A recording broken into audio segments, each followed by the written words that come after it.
بسم الله الرحمن الرحيم. الحمد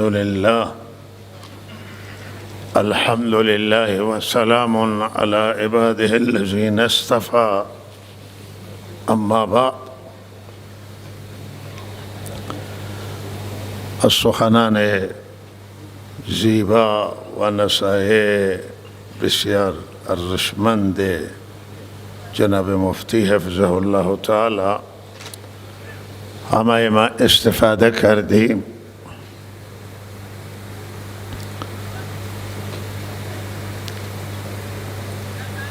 چیزی که در ادیان سماوی، همه ادیان و خصوصا در دین اسلام بسیار مهم هست و بسیار مطرح هست، ترحم هست و مهربانی، شفقت و رحمت هست و خود همین ادیان از رحمتهای الهی هستند. دیانت رحمت پروردگار برای انسانیت، برای بشریت. و اگر دین باشه ولی ترحم نباشه، و اگر دین باشد شفقت نباشه، دلسوزی نباشه، مهربانی نباشه، عفو و گذشت نباشه، عزیزان این دین هیچ تأثیری در زندگی نداره. روح دین ترحم هست، رحمت و شفقت.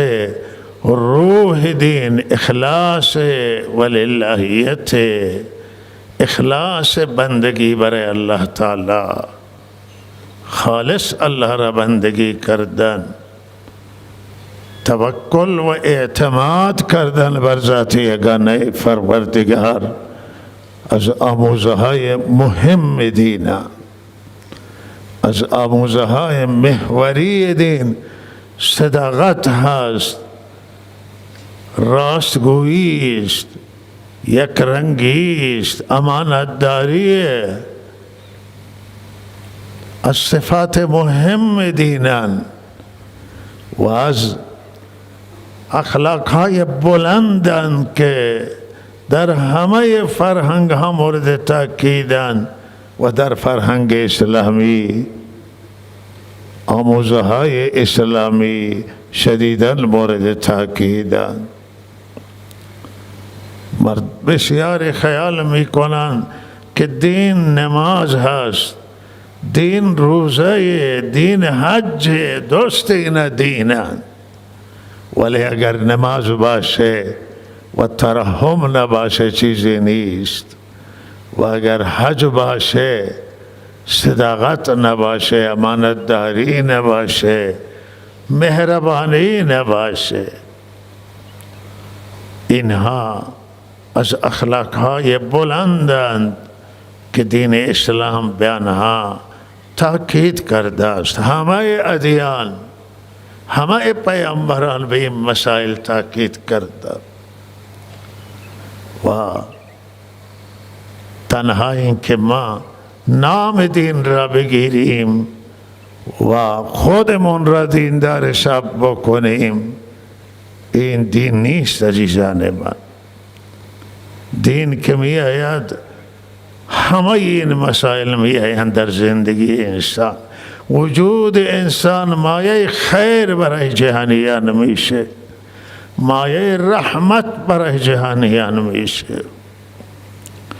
دین که می آید ارتباط پیدا میکنه بین بنده و بین الله،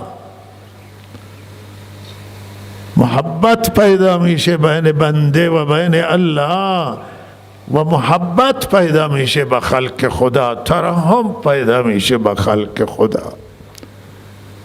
انسان دلسوز میشه،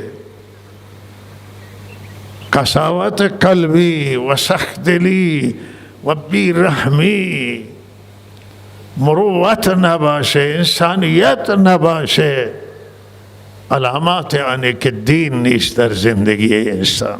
ادعای دینه یا خیال دینه، توهم دینه، ولی دین در زندگی انسان وجود نداره. اگر این نباشه، رحم بر یتیم و رحم بر ضعیف و رحم بر او انسانهای ناتوان که قدرت گرفتن حقشون ندارن، قدرت دفاع از مال و جانشون ندارن.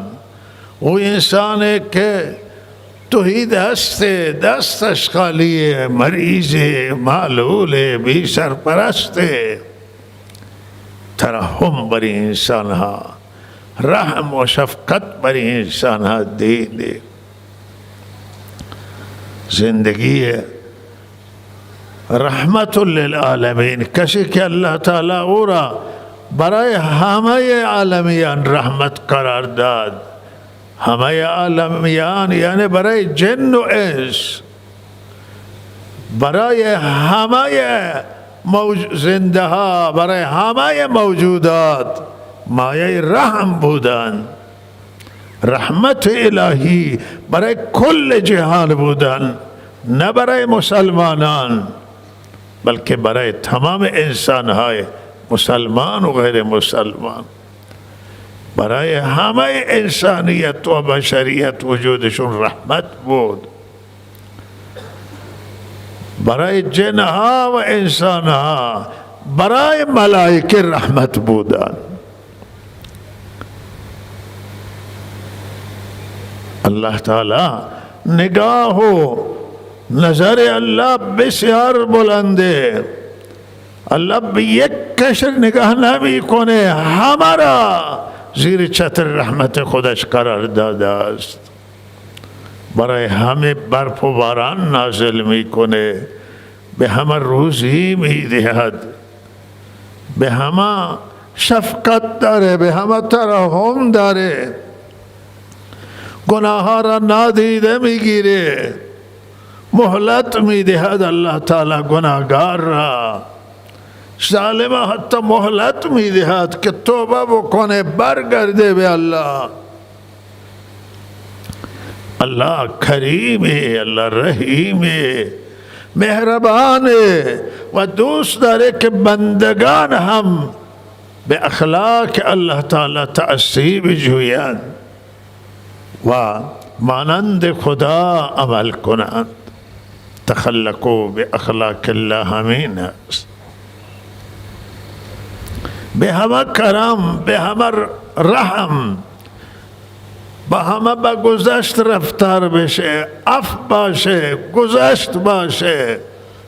اگر عفو و گذشت نباشد، انسان هنوز رنگ بوی از اسلام نبرده است. بسیاری متاسفانه هستند که بوی از دین ندارن، متاسفانه بوی از دین نبردن، رنگ از دین، از صحابه کرام، از اهل بیت اعظام، از حضرت رسول صلی الله علیه و سلم. چیزی در زندگیشون نیست. وقت رحم نباشه یعنی خدا در زندگی نیست، یعنی حضرت رسول صلی الله علیه وسلم، سیره آن حضرت در زندگی نیست، سیره بزرگان نیست. بسیاری خیال میکنند که تنها نماز دین، نماز از ارکان دینه، از فرائض دینه، ولی وقتی که عدالت نباشه، عدل نباشه، انصاف نباشه توی زندگی، انصاف نکنه، حتی نسبت به نفسش باید ما نسبت به خودمون انصاف بکنیم، استراحت بدیم به بدنمون تغذیه بکنیم، مریض مداوا کنیم، انصاف دادن، انصاف کردن نسبت به نفس خود و نسبت به دیگران منصف باشیم. اگر انصاف نباشه، اگر عدالت نباشه، دین در زندگی نیست. دین نام یک مجموعی است که از اعتقاد و از عمل کرد و احکام نورانی و دستورات زیبا و از اخلاق زیبا و از زندگی با همه انسان ها به صورت زیبا و خوب، معاملات زیبا باشند. دین اسم یک مجموعه فراگیره و مجموعه شامل در کل زندگی انسان را فرا میگیره و شامله. دیندار کسی است که همه این مجموعه توی زندگی و باشه و الاهم و فالاهم اون چیزای مهم در زندگی باشد. امروزه در شرایط کشورمون به هر حال ما مشکلات همه درک میکنند و همه احساس میکنند که چه مشکلات امروز در کشور ما موجود هست و مردم ایران زمین، مردم ایران همه در تنگنا قرار دارند و در فشارها قرار دارند، فشار اقتصادی و معیشت و زندگی از یک طرفه و متاسفانه تورم، گرانی، بیکاری فشار میاره بر مردم. گزارش داشتیم در ماه رمضان که بسیار خانوادان که نان سحر ندارند، غذای وقت سحر ندارند که سحری مصرف کنند، سفرهشون خالی است و سفره‌های خیلی از ایرانی ها خالی شده است. ما همین میبینیم اصنافا که هر روزانه اعتراضات موجوده از معلمانان، بعض نشستگان بندگان خدا خیلی دیری که فریاد میزنند که یخچال ما خالی است، سفره ما خالی است. و کارگرانان، طیفای مختلفن، کارمندانن، کسبان، از مالیات مردم داد و بیداد میکنند که مالیات کمرشکن شده است و قابل پرداخت نیست، قابل تحمل نیست. این همه فشار هم بر زندگی مردم. مردم این فریادها را جلوتر چرا نزدند؟ مردم مشکل دارند و قبلا هم مجلس و نمایندگان مجلس امیدوار میکردن که داره حل میشه، داره درست میشه. هم دولت و مسئولان میگفتن که مسئله حل میشه، در شرف حله،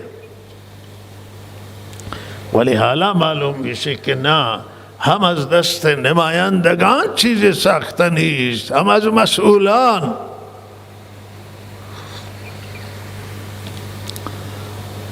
و این مسئله خیلی مردم ناامید کرده است، ناامیدی آورده. نتوانستن پول ملی را، اعتبارش را برگردانند. همین کشور همجوارمون، کشور افغانستان که خیلی فقیرتر از ایران، خیلی ثروت و دارایی داره و نعمت دارد، اما این توانستن پولشون را نگاه بدارند، نگذارند که پول از اعتبار بیفته و بیشتر سقوط کنه. نگهداری کردن وضعیت پول برادران افغانی ما خیلی بهتره، حاکمیت اونجا کنترل کرد، پول را نگذاشت که افت کنه. چرا پول ما کنترل نشه؟ چرا نتوانیم عاجز بشیم؟ این همه ثروت در دنیا داریم، 10 میلیارد دلار بلوکه هست در کشورهای غربی، در امریکا، در بسیاری از این کشورهای دنیا پول کلان و دلارهای سرسماور راکدن و کشورهای هم جوار میشنویم که یک کشور 30 میلیارد ما از یک کشور طلبکاریم، از کشورهای دیگه طلبکاریم، پول توی بانکای اونا موجودن، پول ما رفته به کشورهای دیگر. نتوانستن سیاستمداران ما، مسئولان ما که پولها را با سیاست درست، با مدیریت صحیح برگردونند به کشور و به ملت رسیدگی کنند. این سرمایه ملی هستند، سرمایه ملی ما فحش و فلاح شده توی دنیا و ما اینها را نتوانستیم صحیح مدیریت کنیم، برگردانیم و اقتصادمون تقویت کنیم، اقتصادمون مدیریت بکنیم. فکر میکنیم که ضعف از کجایه؟ چرا این ضعف توی کشور ما هست؟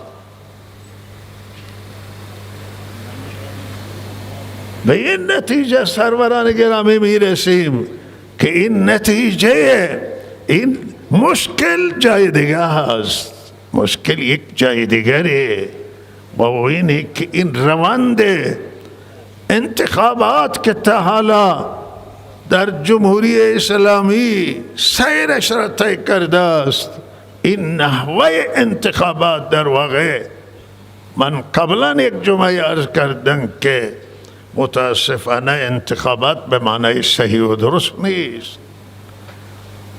این انتخابات نیست که انسانهای شایسته، انسانهای لایق، انسانهای توانمند روی کار بیاید. گزینش‌های ما، شورای نگهبان و اون نهادهایی که باید تایید کنند مسئولان کشور را، نمایندگان کشور را، نمایندگان ملت را،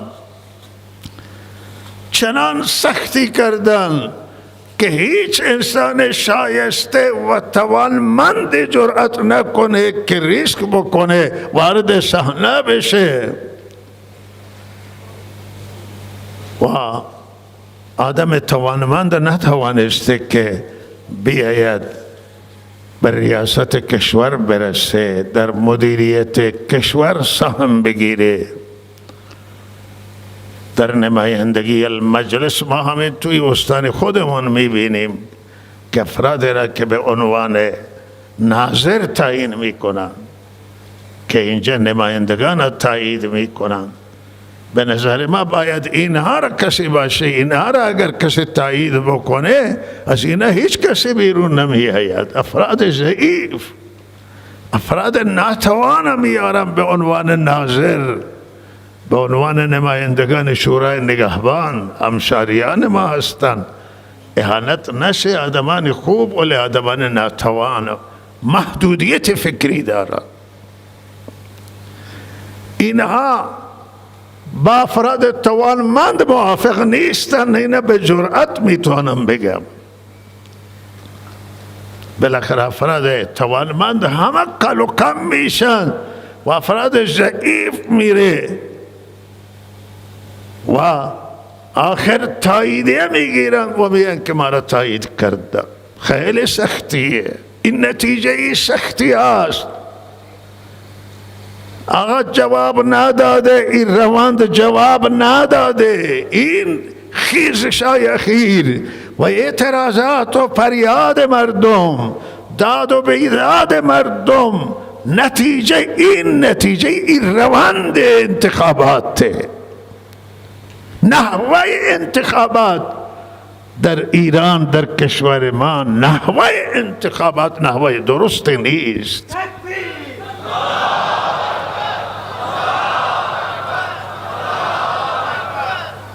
ما مغزهای متفکرانه توانستیم به صحنه بیاوریم، ما انسانهای توانمند و مدیران لایق را در کشور نتوانستیم به کار ببریم. ما ضعفا را آوردیم. آقا توی نماز باشه، توی مراسم باشه، توی مراسمش را چه کار میکنید شما؟ نمازش را چه کار میکنه؟ نماز اگر بخونه برای خودش بخونه، نماز خود ما میخوانیم. مدیر میخواهد کشور، افراد توانمند نماینده میخواهد که مغز متفکر بشن، نمایندگان رجالند از رجال کشوران. وقتی شما نماینده ضعیف بیارید توی مجلس و مجلس ضعیف میکنید، این مجلس نمیتونه در چنان شرایط بحرانی کشور اداره کنند، نقش آفرینی بکنند، تاثیرگذار باشند. وقتی شما میارید در دولت و هیئت دولت، دولتی را انتخاب میکنید، رئیسی را انتخاب میکنید که توانایی لازم داشته نباشه، توانایی مهم داشته نباشه که یک کشور را با این گستردگی و وسعت بتوانه برایش برنامه ریزی بکنه. شما نسبت به کشور بی انصافی کردیم. نتیجهش چی میشه؟ که در چنان بحرانهای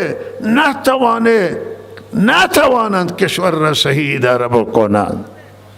ولی در برنامه های اقتصادی ناتوان بمانند. چرا ناتوان بمانند؟ این برنامه اقتصادی کاملا قابل مهاره، خیلی آسانه. شما سیاست ها را تغییر بدید، ببینید که چه تحول به وجود می آید. ملت ایران به همین نتیجه رسیده که این روند انتخابات، خواه در مجلس باشه، خواه در خبرگان باشه، خواه در ریاست جمهوری باشه، این روند انتخابات کشور را به ضعف کشیده، مدیران ضعیف را گزینش کرده و آورده که نمیتونن کشور خوب اداره بکنند. این نظر ملته، این نظر مردمه. و حالا میشنوید که بعضی برای انتخابات آینده حالا برنامه ریزی میکنن. این انتخاباتی که مورد خواست ملت نیست، ملت انتخاب آزادی را میخواهد.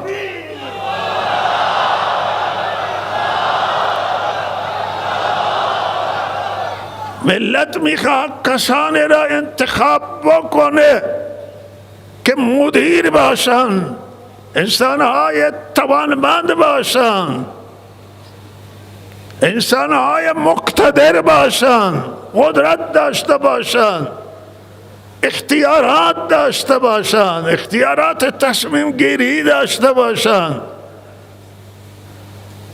چنان بحرانهای را مدیریت کنند، کشور را نگذارند که به بحران گرفتار میشه. ملت ایران و مردم ایران میبینند دنیا را که چگونه مسئولانشون انتخاب میکنن، چگونه رؤسای جمهورشون انتخاب میکنن، چگونه نمایندگانشون انتخاب میکنن. و چگونه کشورشون رو به توسعه می رود و کشورشون آباده. مردم ایران زمین هم همین آرزو را دارن که کشورشون به سمت آزادی بره، به سمت آبادی بره. از مدیران لایق این حق مردمه که دارای مدیر لایق باشند، دارای مدیر توانمند باشند.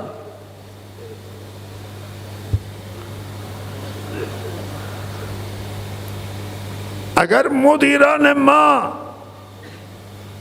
در نماز کوتاهی داشته باشند ولی وجدان کاری داشته نباشند، سوء استفاده مالی نکنند، فساد داشته نباشند، دلسوز باشند به کشور، لایق باشند، توانمند باشند، کشور آباد بکنند، ملت ایران چیز دیگری را نمیخواهد غیر از این که میخواهد کشورشون به سوی توسعه بره، کشور به سوی آبادی بره، سرمایه های ایران به خود ایران خرج بشن، نگاه مسئولان به خود داخل کشور بشه، مسئولان تمرکز کنن به داخل کشور، کشور را بسازن، سوء استفاده های مالی نشه، فساد نباشه که هر کسی به جای به پست میرسد در فکر آوردن خویشاوندان خود باشه، در فکر سوء استفاده مالی باشه و دودش به چشم مردم برسه. مردم ایران احساس ناامیدی میکنن، احساس حقارت میکنن، احساس ناکامی میکنن. حق ملت، حق مردمه که ما حرفشون گوش کنیم.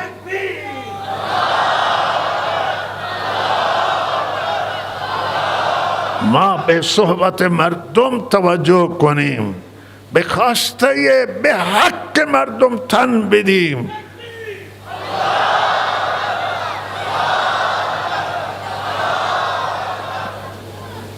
حضرت محمد رسول الله صلی الله علیه وسلم به خواسته مردم تن داد، خلفای راشدین تن دادند، از علی تن داد، به خواسته مردم، به مشورت مردم، برای نظر مردم اهمیت قائل بودند. شما هم اگر به خواسته مردم توجه کنید شما هم میشید شیر. خیلی آسانه، خیلی ساده. اگر تغییرات در کشور بیاید همه چیز برمیگرده به جای خودش.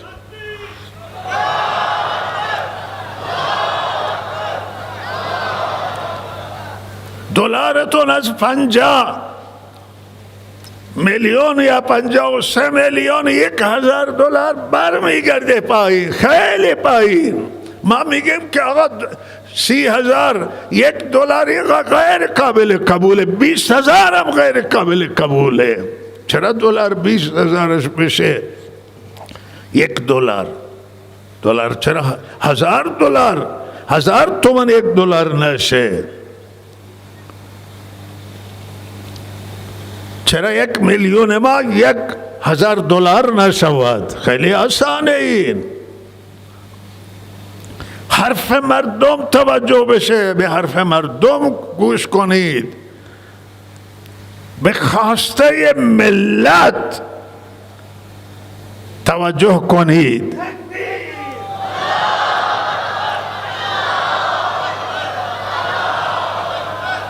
خواسته ملت و مردم و رضایت مردم رضایت پروردگار هست و استحکام کشوره و کشور مستحکم میشه. سیاست ها که جواب نداده اینها را دور بریزید، اینها را ترک کنید. این سیاست ها را، قانون که جواب نداده قوانین متوقف کنید.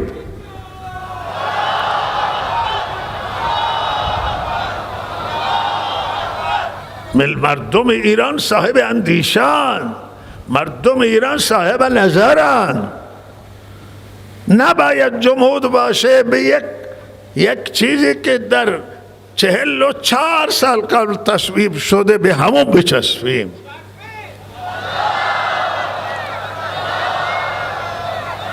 باید نگاه کنه که چه چیزایی مشکلات آورده. مشکلات امروز، این مشکلات نباید به بنبست گیر بکنه، باید مشکلات حل بشه، باید گفتگو انجام بگیره. بشینید با مخالفان. تکرار این حرف من تکرار کردم، ولی من تاکید میکنم که مخالفانتون بشینید، با مخالفان درجه یکتون بشینید، با زندانی ها بشینید، با علما بشینید. علما حرف دارن، ما حرف داریم، راهکار داریم برای کشور.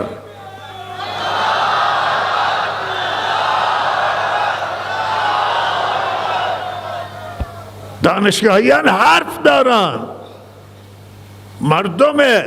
مردم ایران برای شما در داخل یا خارجان حرف دارن. حرفی نه گوش کنید، نه اینطوری گوشی که شما گوش بکنید که عمل بکنید، گوش بکنید که وارد صحنه بشید.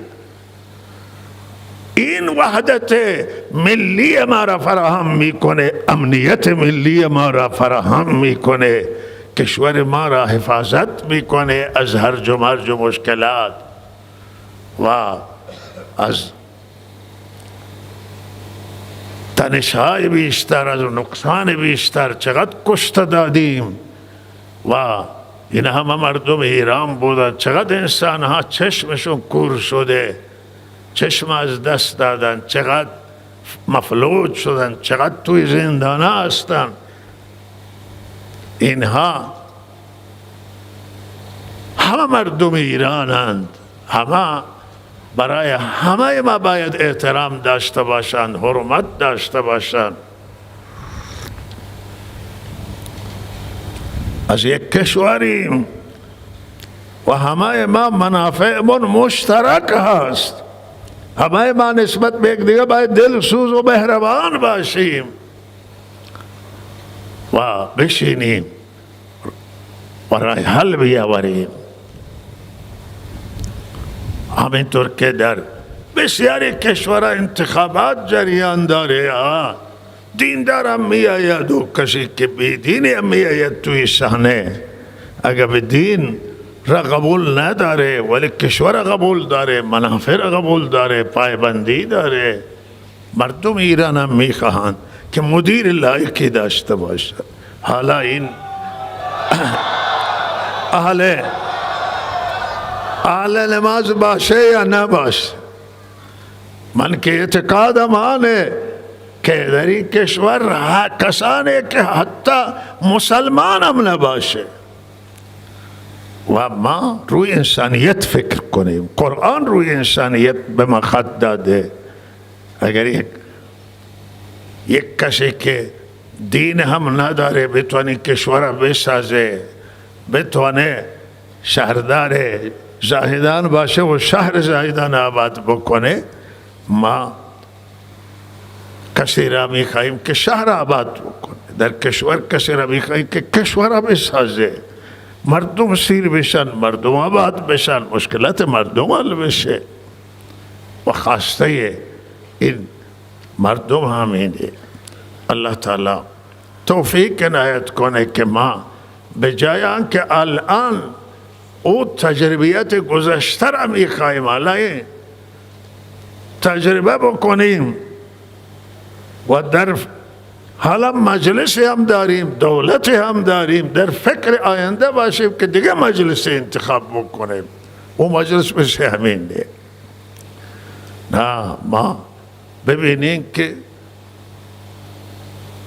ضعف‌ها را برطرف بکنیم و برای آینده باید صحیح با مردم بشینیم و برنامه ریزی بکنیم و مشکلات حل بکنیم و نقص را برطرف بکنیم. و الله تعالی توفیق عنایت بکنه. چیزایی که تجربه کردیم و جواب ندادن اگر ما مجدد تجربه بکنیم پشیمانی می آید و این از مسلمات دنیای همه دنیای این قبول داره که تجربه شده را نباید مجدد تجربه کرد.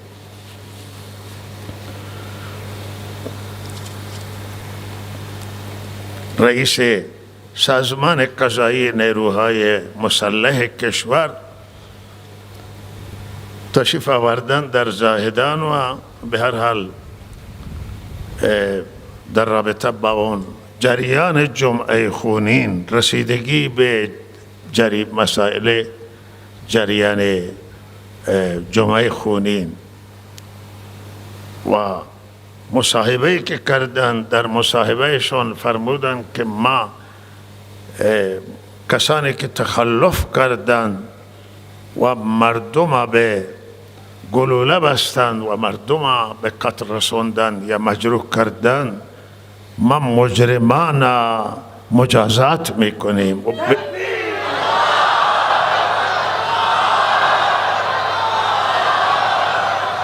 و هیچ مماشات ایشون در صحبتهای خود فرمودند که ما هیچ مماشات نمی کنیم در رابطه با مجازات مجرمان و ما این را یک قدم مثبت از جانب مسئولان تلقی می کنیم، ولی منتظر می مانیم که نتیجه چی میشه و این سخنان به کجا منتهی میشه، آیا در عمل چه در میاد. ما انتظار داریم که این اعلانی که ایشون فرمودن، مصاحبه که کردن، ما عملا ببینیم. اما آنچه که خواسته اولیاء دم و مجروحان و مردم آن است که عاملان این جنایت به قصاص برسند.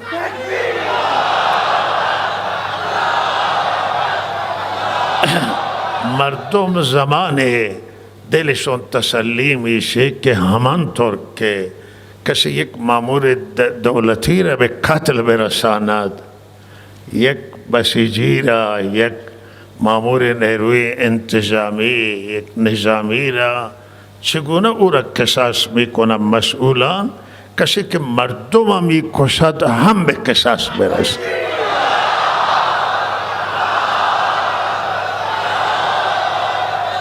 و مردم ما خواهان نه تنها مجازات عاملانند بلکه مجازات آمرانند،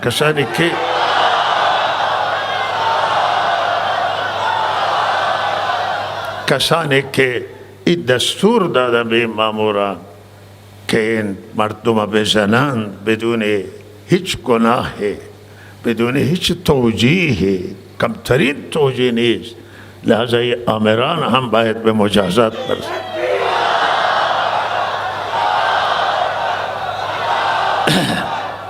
در هر رده‌ای باشند، در هر رده‌ای باشند و در هر مقام کسی این هر فرمان داده و دستور داده است، هم این خواسته مردم خواسته قانونی هست، هم خواسته شون خواسته شرعی، هم خواسته شون خواسته عقلی است و لحظه همه این مسائل اقتضا میکنه که آمران هم به مجازات برسند.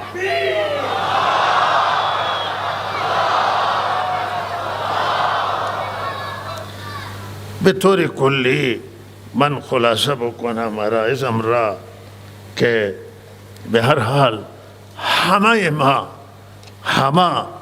به هر حال مردم ایران بالاخره و خصوصا مسئولان خطاب مانه که مسئولان بشینند و فکر کنند و راه که ما ببریم بهترین راه فکر هست و راه که آینده روشنایی داشته باشه برای کشور و ما در فکر حل معضلاتی که الان پیش آمده و جریان دارد، به هر حال در فکر حل این مسائل باشیم و معضلات باشیم و از راه درست انشاءالله مسئله را حل کنیم.